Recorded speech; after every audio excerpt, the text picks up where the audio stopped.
Hey, you guys. Hey, everyone. Welcome back to my channel. Welcome if you're new here. We're going to try this again. Tried this morning, and StreamYards apparently just booted out on me. So we're back. We're going to try to tell the story again as to what's going on with reality TV star Tyler Baltierra and his wife, Caitlin.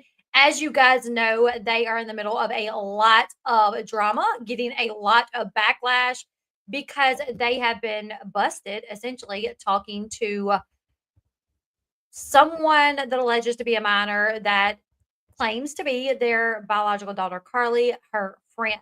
This person is allegedly 16, 17 years old. So I'll give you guys a quick rundown and then we'll jump right into what's going on because Caitlin and Tyler did an interview talking about their side of things. We get another clip of that, another short clip of this interview. Caitlin and Tyler have consulted with an attorney over if they did anything wrong. That attorney did speak on this, and we have a little clip of what that attorney had to say.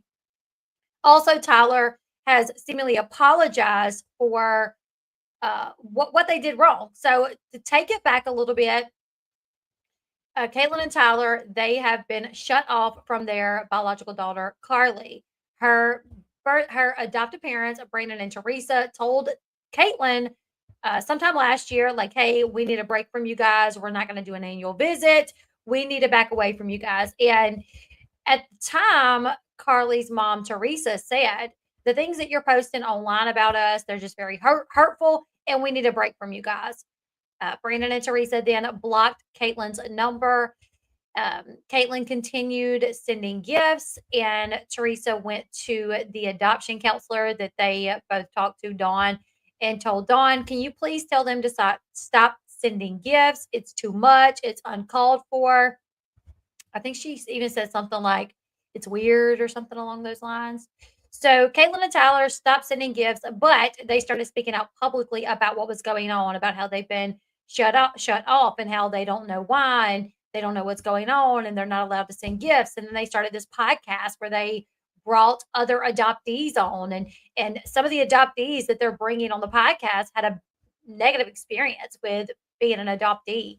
And so kind of painting this picture, that there's a bad side to being an adoptee, which sure, there's a good, there's some people that adoptees, they are so thankful that their birth parents put them up for adoption and they love the life that they were given. But in everything that's good, you can find a bad. But a lot of people feel like ever since the adoption was closed, that Caitlin and Tyler, they are just trying to paint it out as it's all bad. There's nothing good about it. A lot of people feel that way. A lot of people feel like they're not bringing on adoptees that have had good experiences.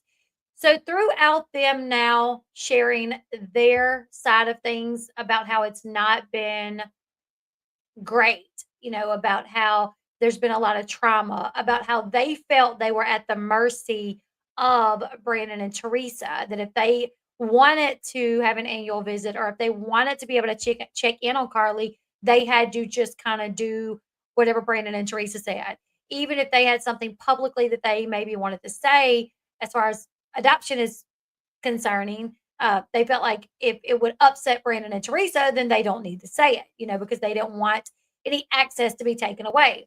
But once access was taken away, they just started letting loose on how they felt. They have made some friends within the adoption community, which I'm sure they've had them for a while.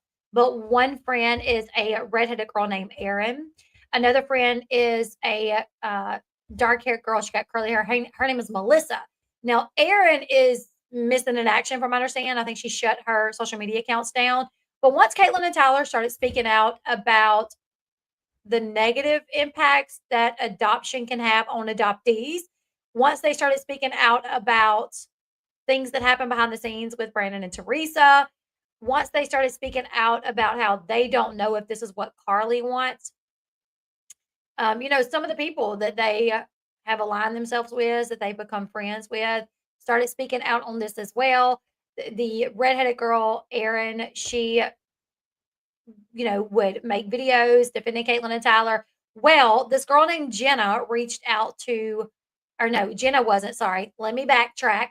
This girl claiming to be Carly's friend, says she went to school with Carly, really good friend with her, reached out to Erin and was like, "Can you please stop saying things about Carly and her parents that is not true?" Um, she's happy, she lives a good life, she just wants to separate herself from her biological parents. Can you please stop speaking on her? Like, what you're saying publicly about her is not true. Erin then asked this teen, "Would you like to speak to Caitlin?" And apparently the teen said sure, and then started communicating with Caitlin. And then the teen started communicating with Tyler. This teen told Caitlin and Tyler that Carly was very happy, that she's living a good life. She's involved in sports. She does track. She has a boyfriend. She has friends. She's really happy, but she's not happy with how they have been publicly attacking her parents. And so this um, distance that's been put in between them has been Carly's decision. This is what this friend is telling Caitlin and Tyler. At some point during them talking, weeks, months into it, I'm not sure, another person contacts Caitlin, I think through TikTok maybe, saying that they were a friend of Carly's and their name was Jenna, and that Carly was not happy, that Carly was severely oppressed in this family that she's in, that Brandon and Teresa will not allow her to even speak about her adoption, that Caitlin and Tyler's names is not allowed to be mentioned in the house, that Carly was very upset that the adoption was closed and that she was struggling mentally and that she was not being allowed to say how she feels, and she wanted to talk to Caitlin and Tyler, but her parents would not allow that to happen. So they had one person who they were talking to that was like, "She's good, she's happy, she just needs a break. Stop talking about her parents publicly, stop talking about her publicly." And then they had this other person, Jenna, saying the complete opposite. The difference with these two people is Jenna could not prove who she was. They both engaged in conversations with Caitlin and Tyler, both engaged in conversations with these people who said they were friends of Carly's, that went to school with Carly, which would mean they were 15, 16, 17. Caitlin asking the Jenna girl, "Prove who you are, send a picture of yourself. Can you send a picture of you with Carly?" And the girl always had an excuse, like, "Oh, couldn't do it today because I was super busy. Couldn't do it today because Teresa sat with us at lunch. Couldn't do it today because Carly was talking to the coach." I mean, Caitlin was even like, "Ask Carly what's her real middle name." And the girl said what the middle name was. And she's like, "Nope, that's not her real middle name." And then she was like, "Okay, so I'll ask her tomorrow." The next day, "Oh, well, I asked if her real middle name was blank, and she just shot me a crazy look, but we were standing there by the coach. So I don't know, maybe she don't want the coach to know her middle name." Like, it was always some weird excuse as to why this girl could not prove who she was, right? However, they continued engaging with this girl for a while. Tyler engaged with the other girl for like months, since either January or February. The girl allegedly continued to tell Tyler, "Carly's good." Tyler even asked the girl, "Do you know a girl named Jenna? A girl that claims to be Carly's good friend named Jenna reached out to us and is saying X, Y, and Z." And this other friend said, "We don't have a friend named Jenna. Carly doesn't have a friend named Jenna. I don't have a friend named Jenna. This person is lying." And then the day that the girl was like, "Oh, couldn't take a picture of Carly because, like, her mom sat with us at lunch today," Tyler went back and asked, "Did Teresa sit with you guys at lunch today? Does she sit with you guys at lunch today?" And the girl was like, "No, not at all. This Whoever is telling you this, like, they're lying. They're not real. This is some weird stalker." Throughout Tyler's conversation with this girl that definitely seemed to be, at least in the beginning, this person definitely seemed to know Carly. They had information about Carly that one would not have if they did not know her. Initially, it sounded like they were talking to maybe a 16, 17-year-old. However, afterwards, it definitely seemed like they were talking to an adult, in my opinion. However, Tyler would bring up religion a lot and say things about how religion is fear based and you know uh, even at one point saying like, "Oh, your preacher, was saying if you don't believe a certain way, you'll go to hell." And I feel like you kids are scared of your parents. I feel like y'all are petrified of your parents. You just really hone it in on the fact that, Carly is a Christian And this friend that is supposedly Carly's friend, like, this religion that they have, it was clear that he had a problem with it, and he was trying to talk to this person that by by all intents and purposes, he thought was a child, right? So months into it, this person keeps telling Tyler, Carly is good. She's good. She's happy. Just stop, you know, talking publicly about them. After a while, this person blocked Caitlin and Tyler and then started leaking the messages on TikTok. This person made a TikTok account, started leaking the messages. They are completely out of order. There's a bunch that has come out. Um, Caitlin and Tyler were silent on this at first. They did do a 2-hour interview with their friend Melissa. She goes by Adoptee Thoughts on YouTube and on TikTok. She released a very short snippet of the interview, and this was like a week ago or something. I don't even know. So I have reached out to Tyler and asked, like, what is going on with this? What about this? What about that? And I asked, when is this interview going to come out? And he said the reason it had not came out yet is because they were consulting an attorney, a police officer. I think he said an officer. I would assume would mean a police officer. And he said an adoption therapist. So they were consulting all these different people before they put the interview out. Today, a second part of that interview has dropped, and we're going to listen to that. Now, after the second part of that interview dropped, the okay, so the minor that he was allegedly talking to went by the initial L. L is who this minor was. L's adult cousin, E, is who dropped all these text messages, right? So Melissa, their friend, Adoptee Thoughts, who is an adoptee, she put out a video today where it's a second little clip of her interview that she did with them. And then Tyler kind of he like apologizes, says that he shouldn't have done what he did. There's also a little snippet from the lawyer that they talked to that gives her thoughts. I think when the interview drops, we're going to hear a lot more. But they also try to basically debunk that they were talking to any child that went to school with Carly. And they're doing that by showing that it was a different time zone, that the person that they were texting was not in the correct time zone for it to be anybody that went to school with Carly. Um, so that was something that Tyler told me a few days ago. He was like, you know, the messages that she leaks shows that I'm texting her like 3 o'clock in the morning. That's not true. I never text this person at 3 o'clock in the morning. And when I say text, these were messages through Instagram and TikTok. There was no like messages through direct text messages. But he said I never text at 3 o'clock in the morning. And he sent me like a copy of what he had leaked versus like his side of it. And it was a completely different time. And my initial thought was, oh, y'all must be on different time zones. She's in North Carolina, you're in Michigan, maybe it's different time zones. Looked it up. No, they are on the same time zone. So I was like, that's weird because it's a pretty big gap. Uh, Tyler and his friend Melissa and some of their other friends have looked into like the time zone and where it is. And now they're saying, listen, this is an adult somewhere else who just like kind of catfished us. So I think they're saying they were catfished twice, and like their evidence to the person that everybody does assume is really a friend of Carly's. This person still holds on to that, still stands by that to say, I am a friend of Carly's. I am a minor. I do go to school with her. Caitlin and Tyler, they're saying, oh, we don't think you are. Like, you're not even on the same time zone as us. You release these messages and redacted stuff that show that you were also constantly messaging us, also in a message. And we're going to look at it. Like, it shows that she sends a message and she redacts a portion of the message.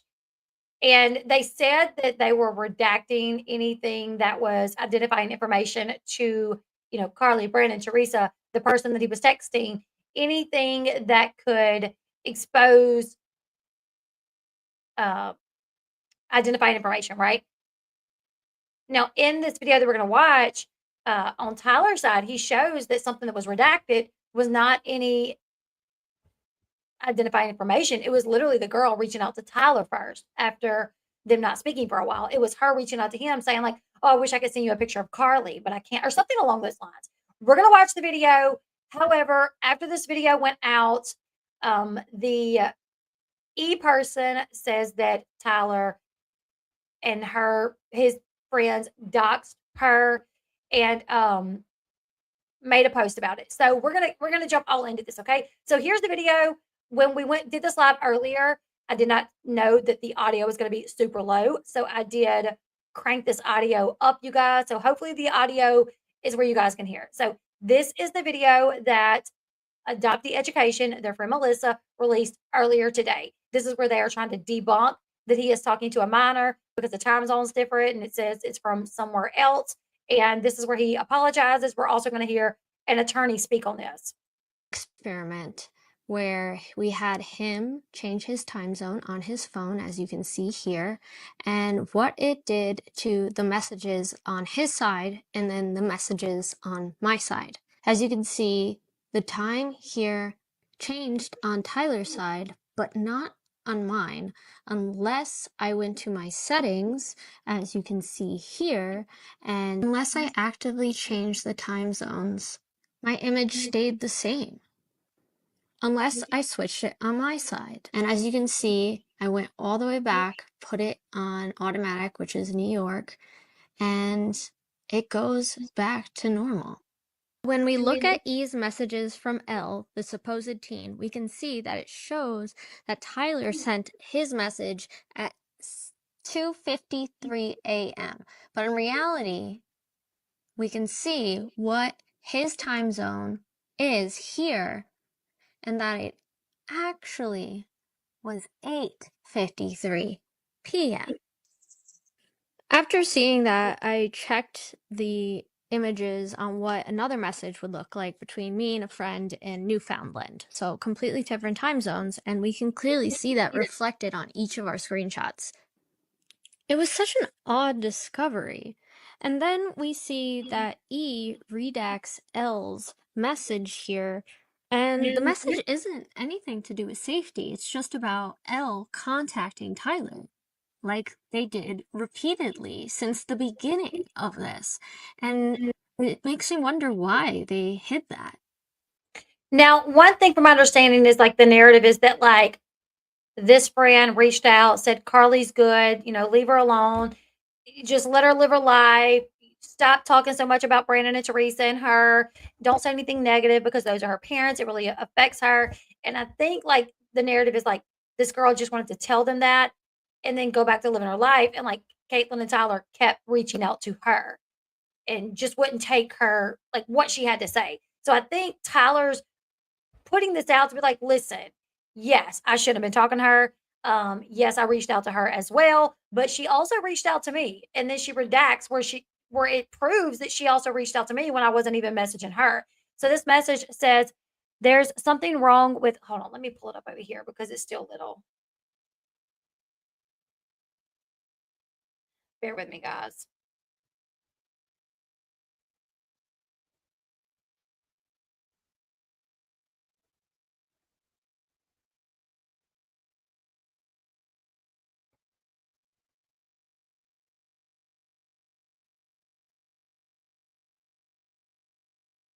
Hold on, where's that?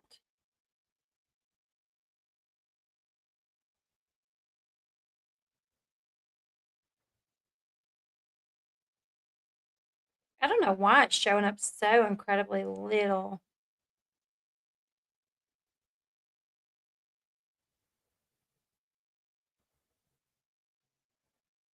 I'm sorry.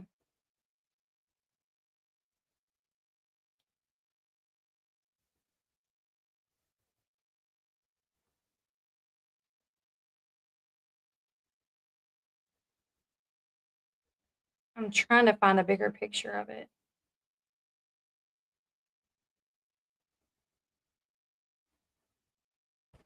Why is this?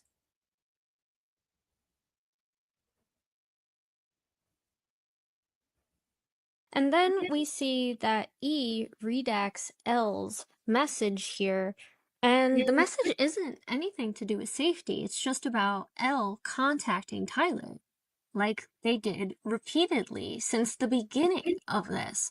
And it makes me wonder why they hid that. It was such a weird find, but something that E felt offensive enough to message the Kate and Tyler Take It Down Reddit TikTok page. And we find out that E is supposedly cousins with Elle, which just begs the question, if the cousin, aka E, is an adult, why aren't they coming out and Okay, I found it. Sorry, guys. Okay, so the message that one of the messages that was redacted,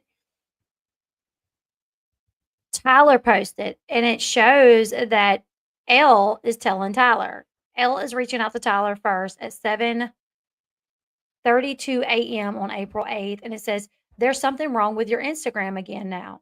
Can't send you messages. I really don't understand.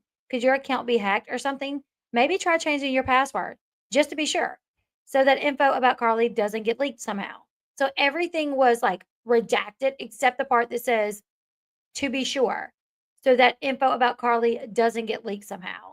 So it does show that, like, does it matter? I mean, at the end of the day, Tyler still shouldn't have even like messaged with her. He should have just been like, "Hey, if you have concerns about Carly, you know, talk to your mom, maybe have your mom reach out to me." But this person didn't even have concerns about Carly.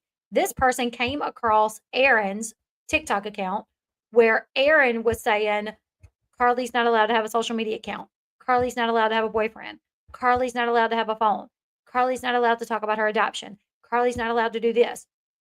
And this friend says, "This is wrong information. You need to stop saying this. This is not right. I'm a friend of Carly's. Like, don't put this out there." And, then Aaron got her in touch with Caitlin and she told Caitlin and Tyler the same thing. In my opinion, and I'm just going to say this, in my opinion, at that point, when Caitlin and Tyler were told, "Hey, I'm a friend of Carly's and she's actually doing well," um, she just pulled back because of everything you're saying publicly. Like, that is affecting her. It's affecting her parents. She doesn't like it. It's not going to be permanent, more than likely. But if you guys just calm down and stop talking about it, she'll probably, in time, reach back out or have her mom reach back out. But she lives a very good life. She's happy. She does great things. If somebody would have messaged me that, I would have been like, "Thank you. I appreciate you for letting me know. Thanks." And went on about my business. Maybe would I've asked for some sort of proof, like, what? How do I know you even know Carly? You know, I don't know, because engaging with a child your itself is just like, let's walk on a fine line, because people can. I mean, my son's girlfriend who is 16, she texts me all the time about stuff and asks for, but I know her. She knows me. I know her parents. They know me. So there's a difference there. But if somebody was said, "She's good, she's fine," your friends that are saying X, Y, and Z, they're not being honest. Like, what they're putting out there is incorrect and it's hurting them. Maybe what I would have been like, "How do I know you're real?" If she would have said, "Here's my Instagram, go follow me, see Carly's follow me," I might would have done that and then said, "Okay, thank you so much. I appreciate you." End of story. When Jenna came to me to say all this, I might would have said, "Okay, can you give your mom this information? Have her, get in contact with me just because you are a minor. I just don't need to be speaking to about things like this, with children. So is there any way you can have your mom contact me?"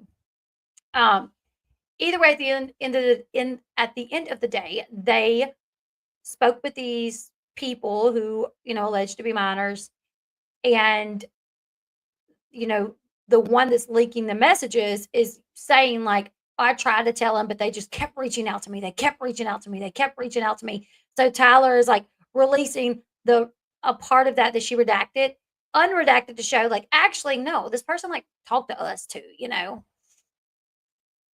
All right, let's continue. talking about this? Because if there is actually a minor involved, they don't have to identify that child. They are an adult. They should be able to speak publicly about this. And why milk the release of these messages, which are being directly shared with reality TV vloggers that are up and coming on here with 30, 40,000 followers? when bigger reality TV channels that cover teen moms specifically haven't heard from this E, this mysterious person that claimed that parents were informed and the law was informed, and yet nothing has been done except for the spectacle on TikTok and Reddit. Instead of involving the authorities, and where the Sixth Amendment provides that a person accused of a crime has the right to confront a witness against them or her in a criminal action. And with accusations like, I don't know. I think that's weird that they're bringing. I don't know because they're not being accused of a crime like legally. Like somebody saying, I mean, yes, what they're being accused of doing. If somebody accused me of doing it, I would be like, oh, that's not good to accuse me of doing that. Predatory behavior, grooming. I mean, they are being accused of like crimes for sure. But this is on social media. This is not in the court of law. In the court of law, yes, you have the right to face your accuser. If this minor wanted to like somehow press charges on Kate and Ty for like harassment or something, or grooming or something, like then yes, Kate and Ty would have the right to face this person, the person accusing them of these crimes. But just on social media, unfortunately, on social media, it doesn't go that way because listen, same. I would have loved to face the person who accused me of having predatory behaviors. Okay, I would have loved to come face to face with that person. Still would love to. Unfortunately, it's social media, and you don't get that opportunity. Let's continue. this, it should be handled by the authorities, like everyone said. And if it actually happened, they could make a report. But instead, they're making a spectacle on multiple videos, sometimes up to 80 plus, on this family, exposing this adopted child to more of the limelight and more aggression towards both of her parents. Meanwhile, anyone who asks for more information and more evidence before cutting people off. I think, we come to a conclusion. Okay, so I wanted to back this up because I think this is like messages that maybe Caitlin and Tyler are getting. Maybe hurry the F up and blank, you disgusting. Oh, wow. Blank rag. Anyone defending those? Or maybe these are messages that Melissa's getting. You sick. You are garbage. No one wanted. Oh my goodness. Wow. Can I just say something? If you send this kind of message to anybody, if you send anybody a message calling them a cum rag and saying nobody wanted them, you're garbage, no one wanted. I mean, are you worse than the two people that made a huge mistake, trying to pull information out of minors that contacted them about their biological daughter? Are you like, I think you're worse than that. At least these people have like an emotional, like this is their biological daughter. They don't know what's going on. You literally don't even know this woman. And because she's adopted. If anybody tells someone that's adopted, no one wants you, you're the sick person. Like, who would tell someone that? Like, so you're upset with what Caitlin and Tyler did, which I can understand people being upset with that. Caitlin and Tyler engaged in conversation for some time with the Jenna girl. I don't know how long that went on, for months with this other girl, Elle. And yes, while they engaged in what I would say is inappropriate, it wasn't in a sexual manner. It was like questioning their religion, questioning, trying to like talk them out of believing their religion.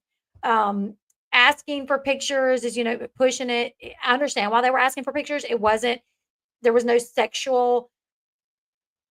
It wasn't sexual when they were like, hey, can you go to the bathroom and take a picture? Caitlin was asking that. Caitlin asked Jenna, can you take a picture of you and Carly? And she's like, oh, Teresa's all the way, always around. Like, I don't know. Like, she's scared. She's like, well, even if you got to go to the bathroom, just take a picture of you and Carly, to send it to me.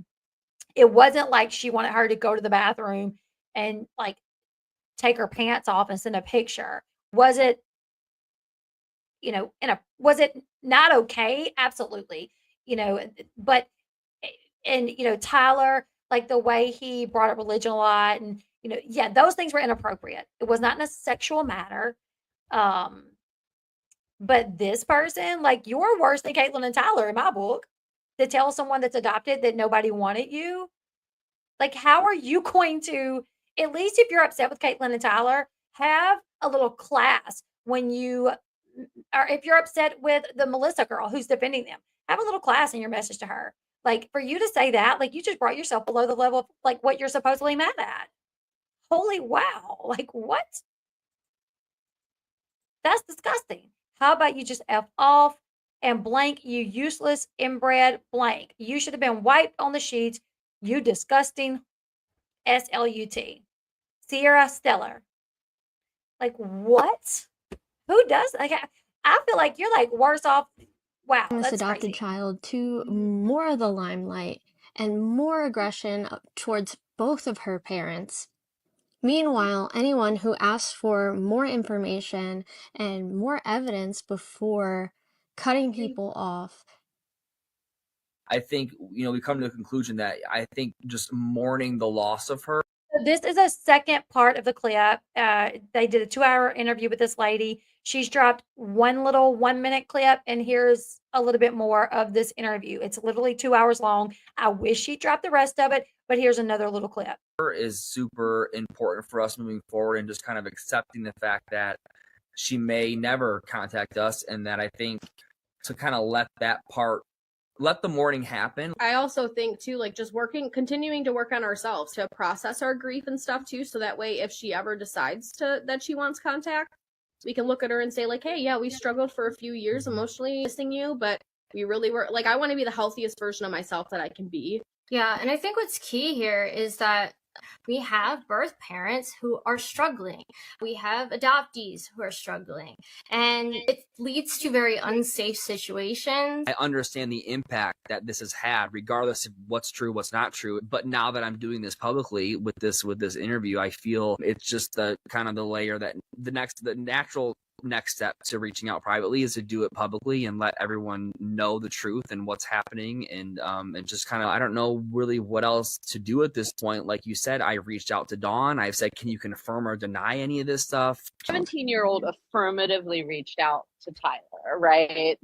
So this is the attorney where she, is talking about it, where a 17-year-old reached out to Tyler. It's a very small clip. I have a feeling we're going to hear a lot more. Hopefully, we're going to hear a lot more from what this attorney has to say when the full interview drops. And, certainly he can receive that information. The question becomes, what does that back and forth look like, right? And do you think that if a natural parent in those circumstances came to me for advice, probably my advice would look something like, tell your child's friend to help encourage your child to report this, right, to a trusted adult outside of the adoptive resource home, right? Listen, random people telling me what I thought in my own head during these conversations doesn't make it true.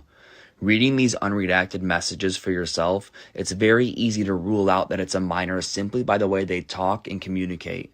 All I knew was that they successfully convinced me that they were very close to her in some kind of way. I personally thought it was an older aunt or cousin maybe, but definitely not a minor. However, I knew that if I wanted to get any sort of information about my biological daughter's safety and emotional well-being, then I had to keep them talking and thinking I believed them.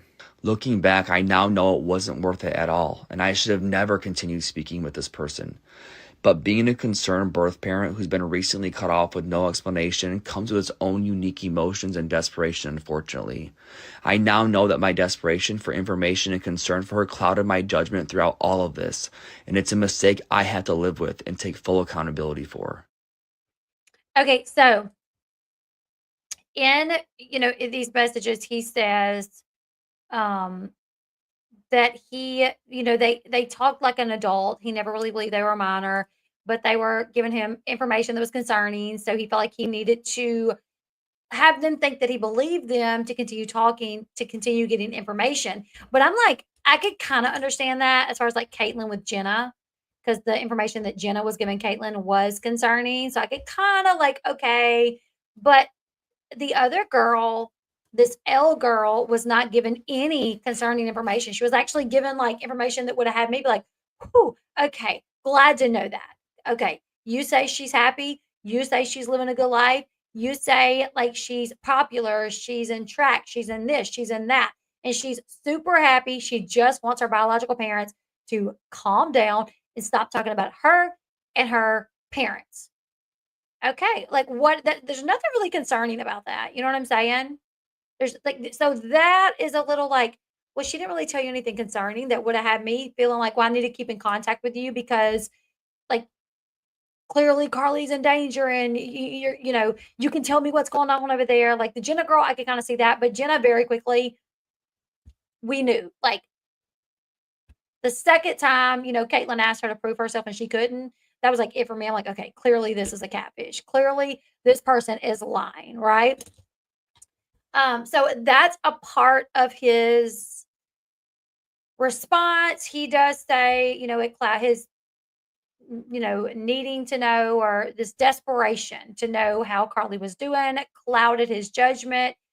I said that when all this like happened and I first talked about it. I said I think they're desperate to know exactly what's going on with her, and it clouded their judgment, and they just made the worst decisions possible by engaging in this.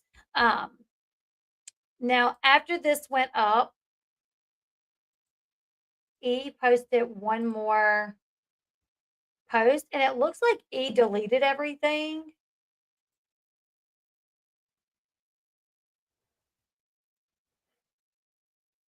Okay, if you go to E's page, hold on. Now, this was not like this morning, but it is now. Oh, sorry. This is E's TikTok page. It says, Caitlin and Tyler messages E, Carly's aunt slash cousin, part-time catfish in Europe slash Africa, chronic jet lag survivor. And this bio was not here neither. This bio changed today after this little part from Tyler came out because he felt that it was Carly's aunt or cousin. Also, they're saying that the time zone come back to like Europe. And she's saying like, well, I have information on Carly, went to school with Carly, so clearly I'm jet lagged because I'm traveling, across the country. Okay, so it seems that everything has been deleted except the last ones. Okay. I'm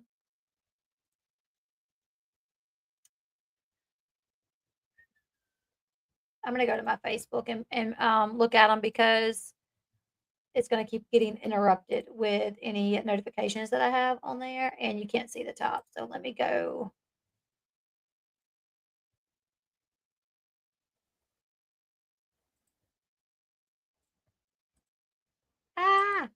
Bear with me.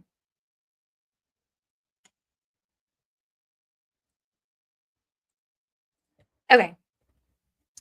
Today, Kate, Tyler, and Melissa chose to dox a 16-year-old girl for their own benefit. I really don't think this was malicious. I didn't even see it. In the video that Melissa put up, it showed the girl's Insta handle. I did not even see it. I was like, they didn't dox her. Like, I don't see anything. And someone in my chat earlier said, yeah, look, it's right there. It was the girl's Instagram handle. So they chose to dox a 16-year-old girl for their own benefit. I think it was an accident. I really don't think they did it intentionally, but that's just me. Their unhinged fans who have already been blaming the child for this situation are now further enabled to come after her. Both Carly's safety and that of her friends have been jeopardized by their actions. The lengths these adults will go to in order to harm children just to save their own reputation is absolutely sickening. I really don't think this was done intentionally, though. Like, hold on, guys. I don't know why that just did that. Okay. From the beginning, I've made it clear that the only goal here was to hold Kate and Tyler accountable for their actions and that the safety of the minors involved would always be the top priority. Since Caitlin, Tyler, and Melissa chose to jeopardize that safety by doxing a child, no further post will appear on this account. The damage they've caused to this community and the harm they've knowingly inflicted on the children and families involved is indescribable. Moving forward, we will focus on healing our community, which has been deeply shaken by these events. We will do everything in our power to protect our children from unsafe individuals like Caitlin, Tyler, Aaron, and Melissa. And as I read this, just like the whole time, I'm thinking about like, okay, where does Brandon and Teresa stand on this? Like, um, what community is she talking about? Like, is she talking about the adoptee community? Is she just talking about like Carly's community in general? I'm just confused. So when I think the word docs gets thrown around a lot here. Let's just look up what the word actually means, because I don't know if necessarily sharing an Instagram handle would really be considered doxing. So I do think if you're going to accuse somebody of doxing you, at least, doxing, or sometimes doxed, refers to the practice of publicly revealing someone's private or sensitive information online without their consent.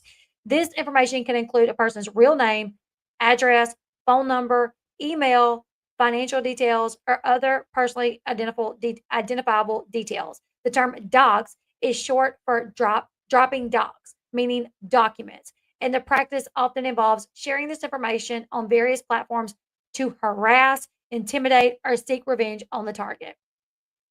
So yeah, an IG handle is public. I don't think it was done intentionally either.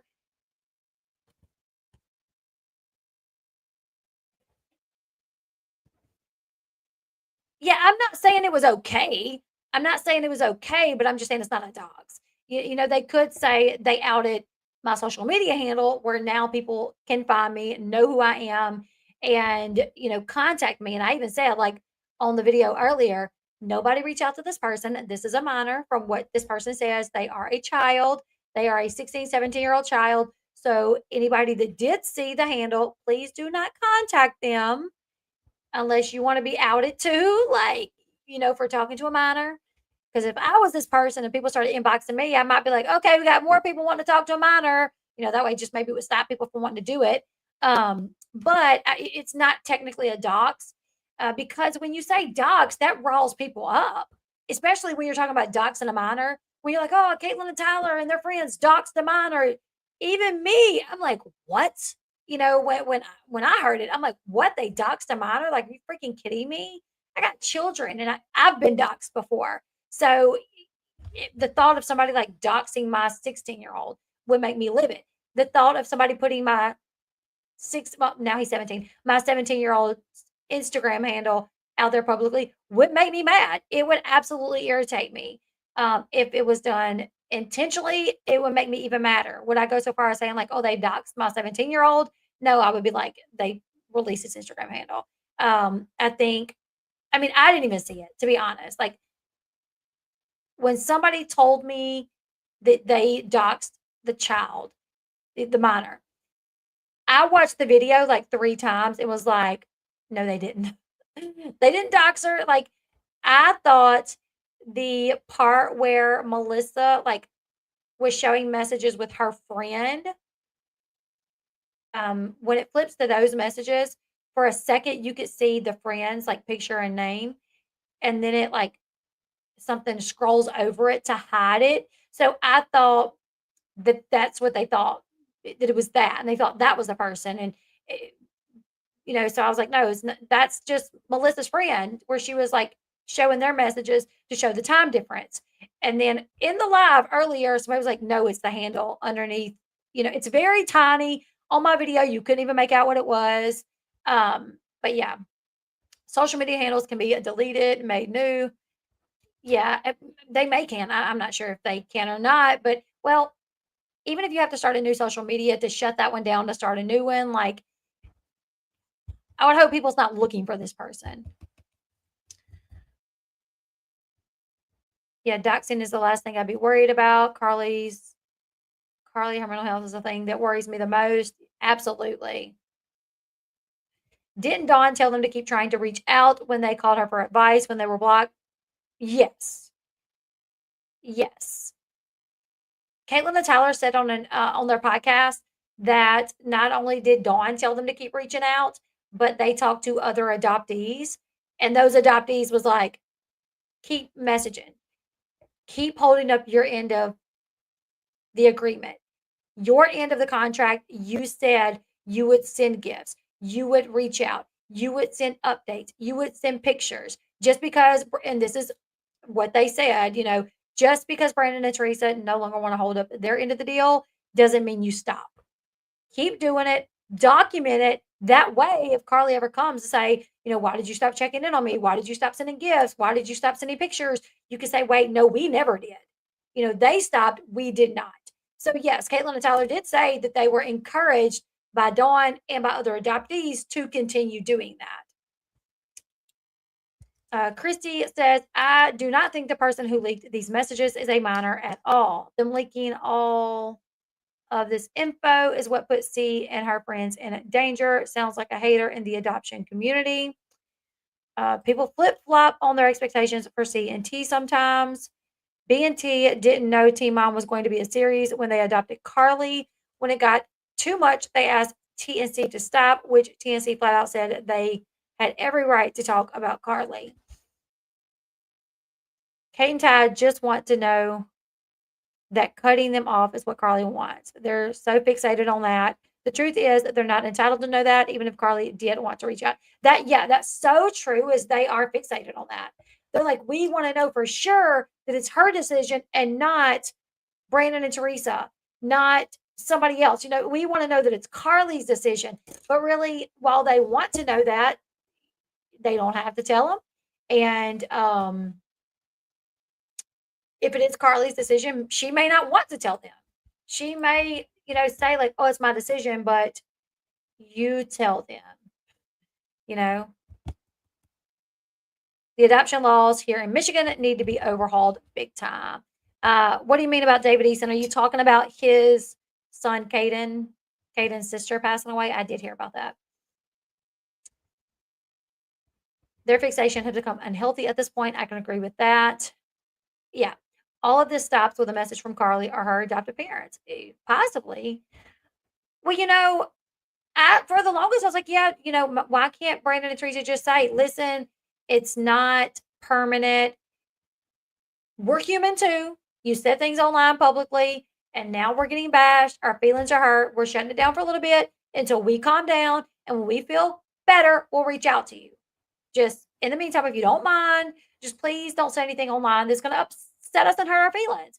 Like maybe something like that. But I mean, they did say we're shutting it down because you said some things online that hurt our feelings, which I think that made like Caitlin and Tyler feel like, oh, well, you're shutting it down and closing contact over your feelings, Teresa, not Carly's feelings. I think that's what it made them feel like, oh, you're not putting Carly first. You're thinking about yourself. You're doing it because your feelings are hurt, not because Carly's feelings are hurt. But it could have been Carly's feelings too. But at the end of the day, too, like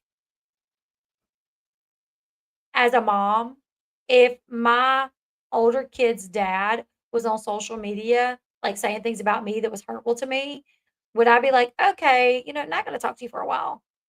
And if the way that he talked to my child was through my phone, I would probably be like, no, we're not answering for you for a while because I got to calm down. Because you want to talk publicly about me on social media, say all these things when I never talk about you publicly, like I would be like, no, yeah, I need a break from you.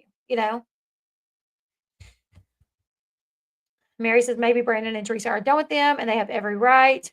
They are not co-parents. I know that hurts them and it sucks, but they're not co-parents with Carly. They just aren't. T and C were told many times, T and C were told by many people that Carly is happy and they refuse to believe it. Hey, Bree. I hope her graduation was good, Bree.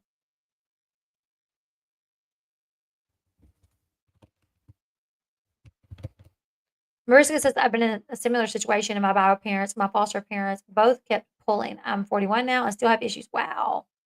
Chrissy says, I don't agree with everything C and T did. They made poor decisions out of strong emotions. They wanted C at 16. They thought that they would be a part of B&T's family forever. I do think they thought that, yeah.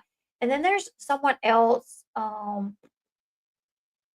I saw this video. Adopted Connor. He came in my comments the other day, and I don't know who this person is. I looked at some of his videos today. And he put up a video also about this time difference thing. That does throw me off why there's a time difference, but I don't know what it means. Are Caitlin and Tyler from Teen Mom messaging underage minors in the middle of the night to try to groom them? Or, and hear me out on this one, what if the supposed minor, the supposed friend of their child, Carly, that they were messaging this whole time, was not actually a minor?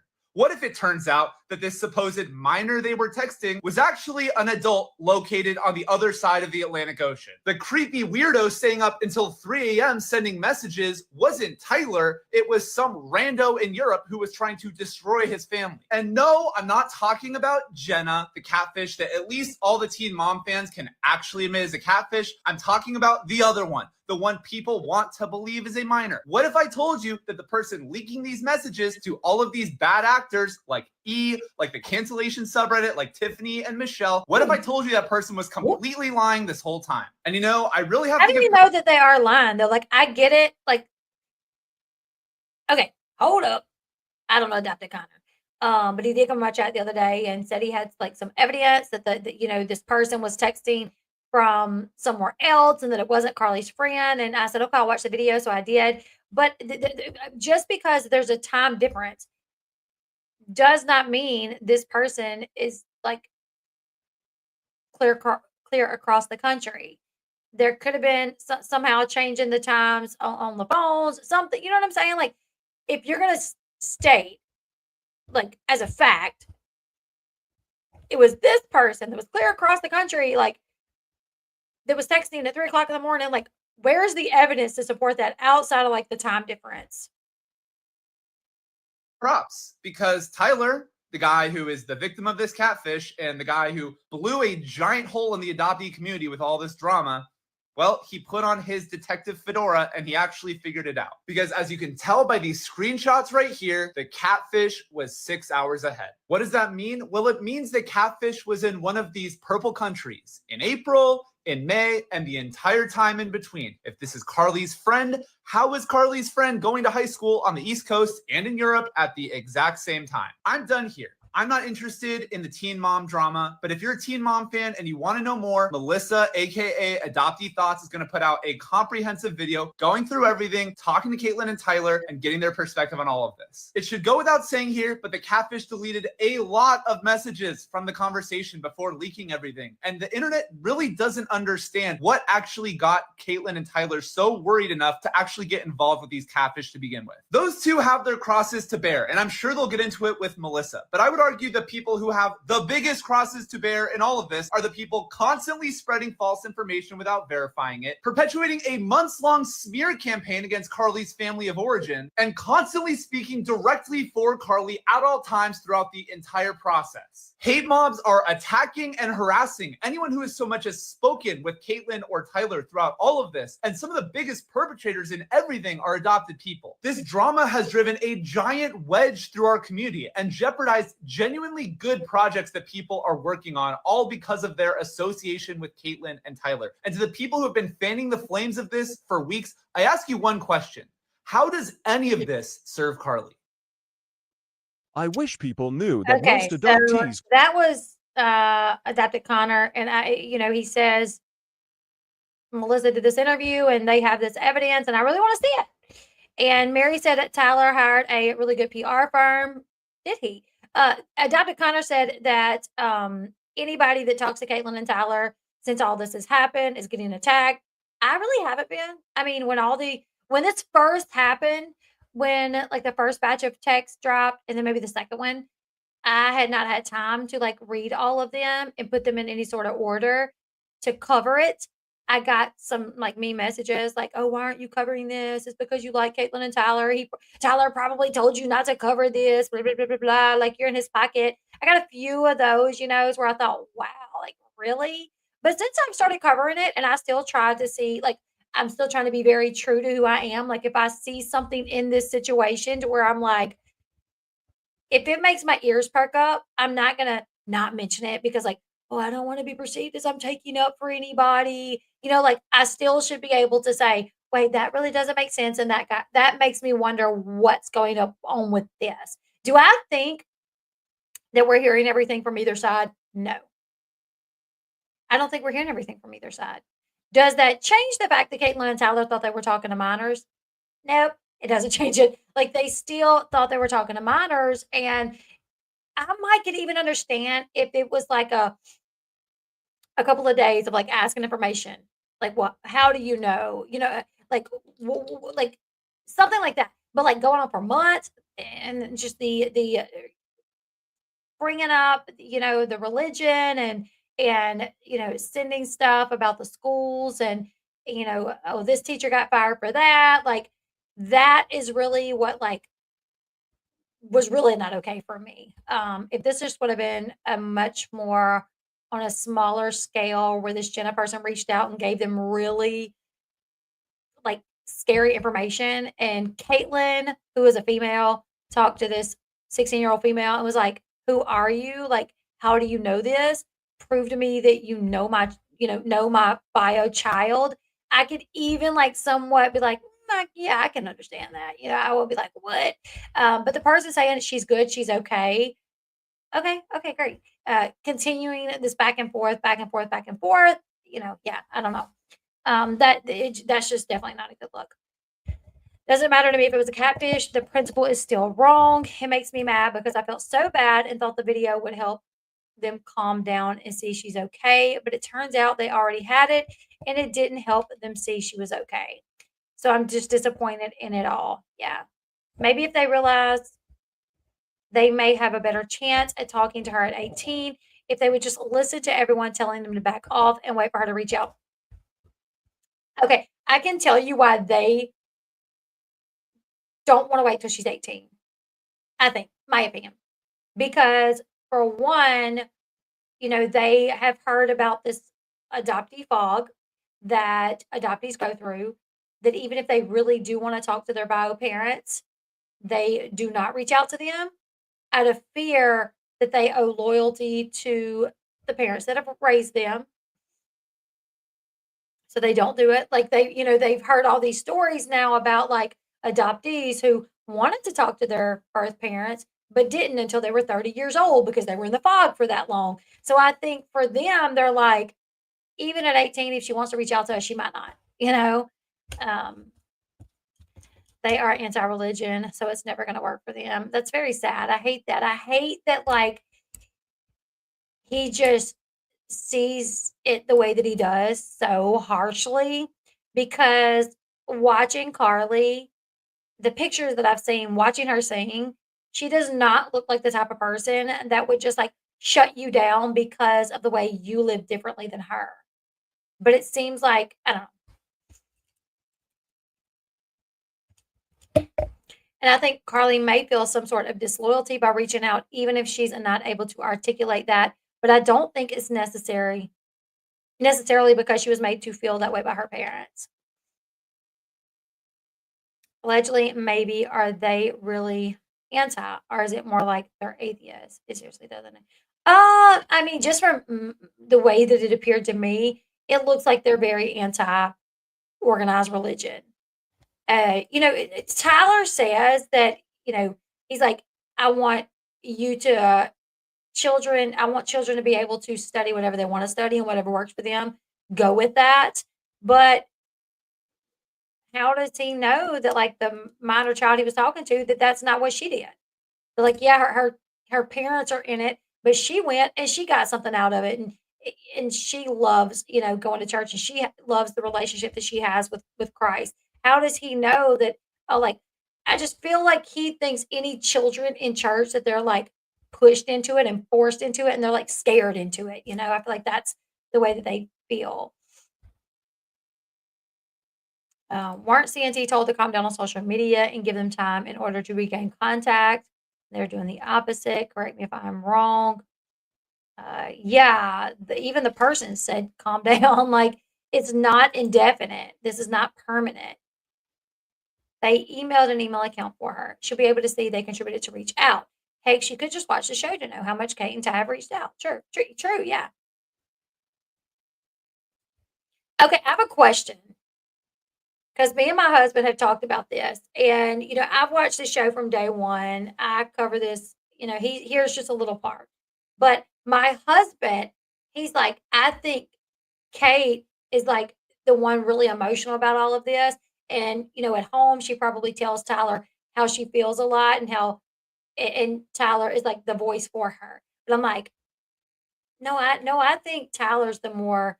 I think Kate's like very reserved with this stuff. Like, I think she holds a lot of her feelings in. I think Tyler's the more emotional one in this. Like, I think, just like when they were told, don't post a picture. He's like, what? Like, I should be able to post a picture of my kid. And Caitlin was like, listen, if they tell us that we can't, then we're not going to do it, because I'm not going to lose the ability to see her or have a relationship with her over posting pictures publicly.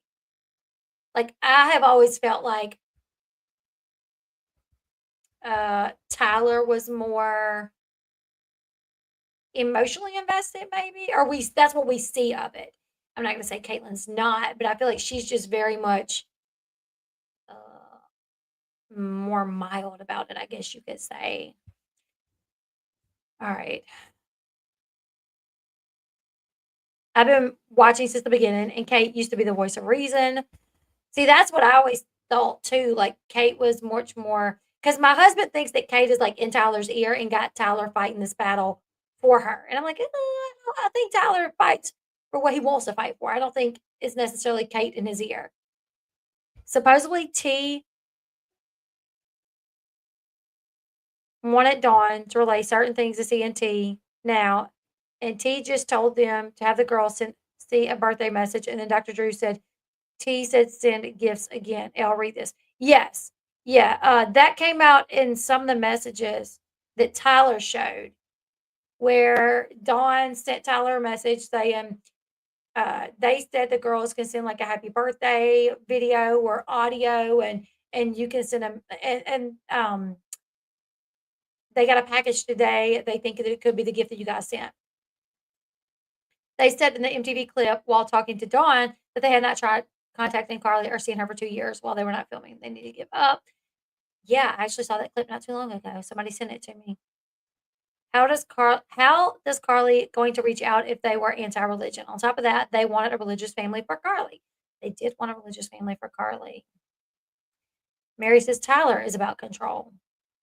I'm only slightly older than them, and even I didn't think about how this would pan out back then. I couldn't imagine making a decision like that with the brain I had. Oh, I can't either. Oh my goodness. Gosh, thank God. Like, thank goodness, that I didn't have to make any like life-changing decisions at 16, 17. I mean, I got pregnant, and I made the decision to keep my child, but thankfully I had the support system to do that, and I didn't have to consider any other options. There needs to be a required intensive counseling for minors placing kids for adoption.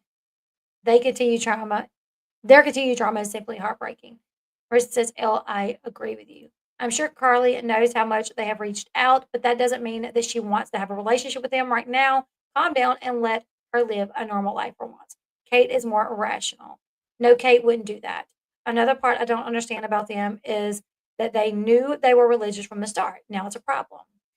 Yeah, Caitlin and Tyler, they grew up in households with drugs and alcohol and fighting and this and that. And I think they wanted the father's thing from that.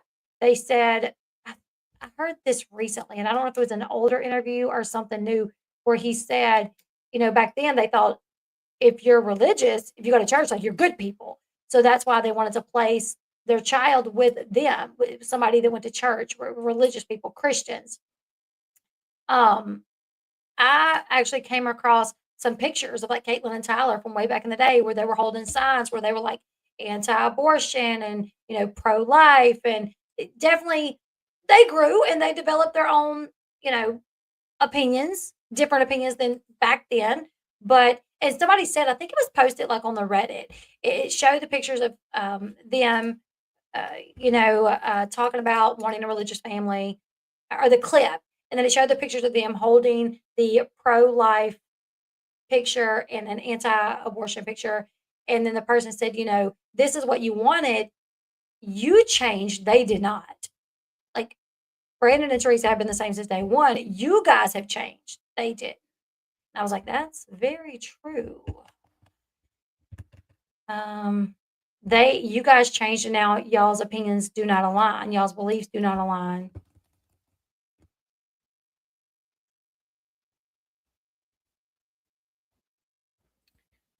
I remember the show from MTV, but it was when Carly was still a little from Teen Mom, but it's been a while since I've seen the last episode after they went off TV.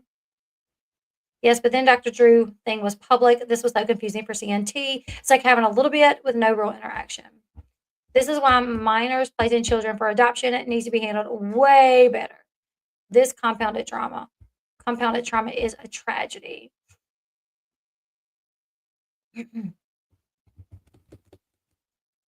Her religion is her choice. He doesn't understand. He's fighting about not wanting her religion chosen for her. But what message is he sending? People assume Carly wants them to reach out. By now, she obviously knows that Kate and Ty didn't close the adoption.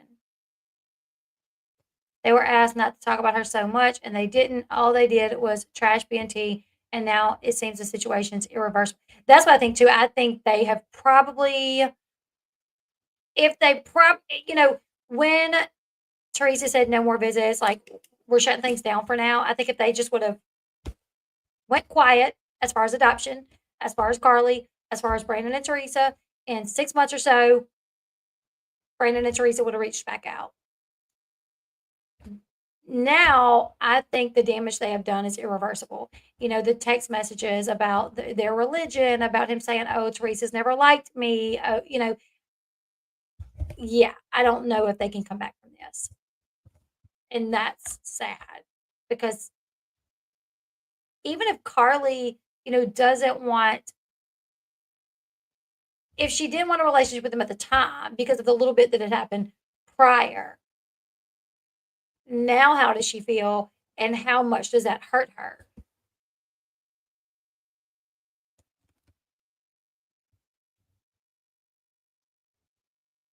Right. Yeah, nail on the coffin, right. I think he did think the person he was talking to was obviously an adult because it's even obvious to us that was definitely an adult that was emotionally invested in Carly's situation. See, I'm like, I thought it was an adult too, especially towards the end, but I'm like, would Tyler talk like that to an adult when it comes to religion, like trying to talk them out of it? Like, oh, your preacher was talking about, burning in hell if you don't listen. Like, would he talk like that to an adult about their own religion? I don't know. Anyways, you guys are going to go ahead and close this one out. We're at over an hour. Have some updates on Janelle Evans. She's having her divorce party tonight, and she ain't even divorced. Like, girl, be whatever. Her son Jace is back at home in Las Vegas. There's some discussions over where he was. Allegedly, Jace lived out at the land for like a week or so with some friends of his in Janelle's house. This is what's being said, you guys, that he left his dad's. Him and his dad drove to North Carolina. When he got there, he met up with some friends, didn't want to return back with his dad, didn't want to go home to Janelle's. So she allowed him to stay in the house. I did see where Mother of the Year left Kaiser and Inslee with May. And where is Jace? Jace is at home. So is May at Janelle's house with Jace, Kaiser, and Inslee? Or did May take Kaiser and Inslee and leave Jace at the house by itself? Who knows? But not only that, Janelle's been doing a lot of press for this divorce party that she's not divorced for yet. And she actually said that her son was 15. She said he was about to be 15. In an interview, the reporter said, what's it like? He's 15. He's about to be 16. And Janelle goes, oh, no, he's about to be 15. And of course, people started talking about it. I put out some videos about it. I did a TikTok about it. And then Janelle actually responded on her Twitter, not to me, but just about, her not knowing his age. And she was like, y'all think I don't know when I have my son? I said, he is 15. No, you didn't. I got the clip and we're going to roll it in the next video. So you guys join me back here. I'm going to try to hurry up and throw this one together, you guys, because it is like 8:45 here. So join me back here in like 20 minutes. I'll see you guys in the next one. We're going to be talking about Janelle Evans, the update on her son Jace, and her apparently not even knowing how old her son is. Bye, guys. Hit that thumbs up on your way out if you don't mind. Bye, guys.